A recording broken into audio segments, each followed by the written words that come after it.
اب دیکھیے ذرا تاکید کا انداز دیکھیے، وعد اللہ، یہ اللہ کا وعدہ ہے، لا یخلف اللہ وعدہ،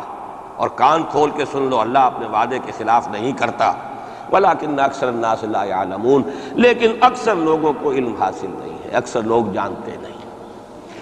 یہ جو میں نے آیات اور اس کا تاریخی پس منظر، کچھ تھوڑا سا جغرافیائی جو اس کا پس منظر ہے وہ سارا آپ کے سامنے رکھا ہے،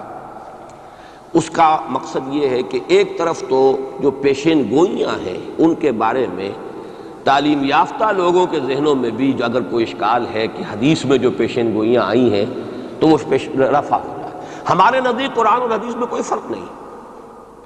قرآن بھی ہمیں محمد کے ذریعے ملا صلی اللہ علیہ وسلم، مجھ پر تو نازل نہیں ہوا، کسی اور پر نازل نہیں ہوا، ابو بکر پر نازل نہیں ہوا، نازل تو محمد پر ہوا صلی اللہ علیہ وسلم، وہ بھی آپ کی زبان مبارک سے ہمیں عطا ہوا ہے، آپ سے لیا ہے صحابہ نے، صحابہ سے تابعین نے، تابعین سے تبع تابعین نے، اور اس کے لیے ریٹن ورڈ ذریعہ نہیں بنا ہے، اصل جو ہے یہ اسپوکن، زبان سے زبان، اور اصل شے آج بھی جو ہے وہ قرات ہے قرآن کی،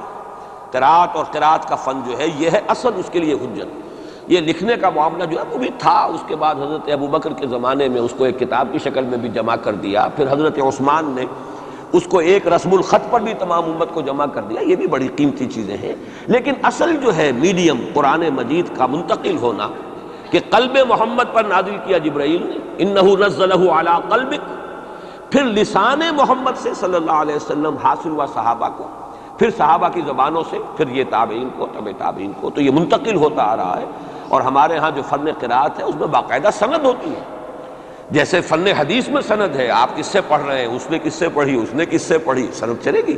اسی طریقے سے فن قرات میں سند ہے، جو ہمارے ہاں قراء ہوتے ہیں ان کا تعلق جو ہے وہ جڑ جائے گا اسی دور صحابہ کے قراء کے ساتھ۔ بہرحال اس وقت جو عرض کر رہا تھا کہ قرآن اور حدیث میں یہ فرق نہیں ہے، دونوں چیزیں محمد کی ادا کرنا، اور ہمیں معلوم ہے کہ حضور کو وحی صرف قرآن کی شکل میں نہیں ہوئی ہے، وحی خفی بھی ہوئی ہے، بہت سی باتیں اللہ تعالیٰ دل میں ڈالتا تھا، حضور کا خواب بھی وحی ہے، اس اعتبار سے وہ وحی خفی جس کو ہم کہتے ہیں اس پر بھی ہمارا ایمان ہے۔ البتہ فرق کیا ہے، جیسا کہ میں عرض کر چکا، یہ لفظ بلفظ محفوظ ہے، حرف بحرف، بلکہ لفظ بھی بڑی شے ہے، حرف بحرف محفوظ ہے، وہاں یہ ہے کہ اس طرح کی حفاظت کا جو ہے وہ دعویٰ نہیں ہے۔ نمبر دو یہ کہ یہاں جو شے ہے وہ اپنے ٹائم ٹیبل کے حوالے سے بھی قطعی ہوگی، وہاں یہ ہے کہ ٹائم ٹیبل کا ہم تعین نہیں کر سکتے، جبکہ قرآن مجید ہی کی دو آیات آپ کو محکم سنا چکا ہوں، ان ادری اقریب ام بعید ما توعدون، نبی کہہ دیجئے مجھے نہیں معلوم، جو کچھ تم سے وعدہ کیا جا رہا ہے وہ قریب ہے یا دور ہے، وَإِنْ أَدْرِي لَعَلَّهُ فِتْنَةٌ لَكُمْ وَمَتَاعٌ إِلَىٰ حِينٍ، اور میں نہیں جانتا، ہو سکتا ہے کہ ابھی تمہیں اللہ ایک مہلت اور دے دے، اور ابھی تمہیں اور رہنے بسنے کا موقع دے دے، تاکہ تمہیں ایک مہلت، ایک آزمائش مزید مل جائے۔ اب جو میں ذرا صرف حوالہ دوں گا، اس وقت تفصیل میں جانے کا موقع نہیں ہے، اس لیے کہ گزشتہ سال اس پہ تفصیل سے کئی جمعوں میں یہاں گفتگو کر چکا ہوں۔ قرب قیامت کی جو پیشین گوئیاں محمد الرسول اللہ صلی اللہ علیہ وسلم نے ہمیں دی ہیں،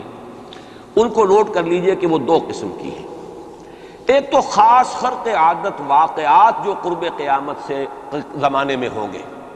سورج کا مغرب سے نکلنا اور اسی طرح کی دوسری اور علامات ہیں۔ ایک تو وہ علامات ہیں جن کو ہم کہتے ہیں علامات قیامت، اس میں پوری کتابیں لکھی گئی ہیں، غالباً شاہ رفیع الدین رحمۃ اللہ علیہ دہلوی جو ہیں ان کی پوری کتاب اس کے اوپر موجود ہے، اس لیے کہ احادیث میں اس کی بڑی جو واضح نشانیاں ہیں وہ دی گئی۔ ایک یہ ہے کہ قیامت سے متصلاً قریب کے زمانے کے کچھ تاریخی واقعات کا تذکرہ، یہ ہے دو چیزیں کہ جن کو میں نے کافی پچھلے دنوں یہاں بیان کیا ہے، اس وقت میں صرف اس کا حوالہ دینا چاہتا ہوں، اور وہ حوالہ کیا ہے؟ پہلی بات یہ ہے کہ احادیث نبویہ سے صراحت کے ساتھ ثابت ہے کہ قیامت سے قبل پورے کرۂ ارضی پر اللہ کا دین اسی طرح غالب ہوگا جیسے کہ حضور کے دست مبارک سے آپ کی اپنی حیات طیبہ کے دوران جزیرہ نما عرب میں غالب ہے، یہ قطعی بات ہے۔ حضور نے 5 ادوار گنائے، یہ حدیثیں ہم نے اس کے ٹیکسٹ بھی عام کیے ہیں، ندائے خلافت میں ان کے ٹائٹلز پر شائع کیا ہے تاکہ یاد کریں آپ حضرات ان حدیثوں کو، اس لیے کہ جو حالات اس وقت ہیں اور جو سامنے آنے والے بہت مایوس کن حالات ہیں، اور مایوس کن حالات میں پھر اگر امید کی کوئی ڈور جو ہے وہ ہاتھ میں رہے تو آدمی کو سنبھالا ملتا رہتا ہے، کہیں نہ کہیں کچھ امید بھی جو ہے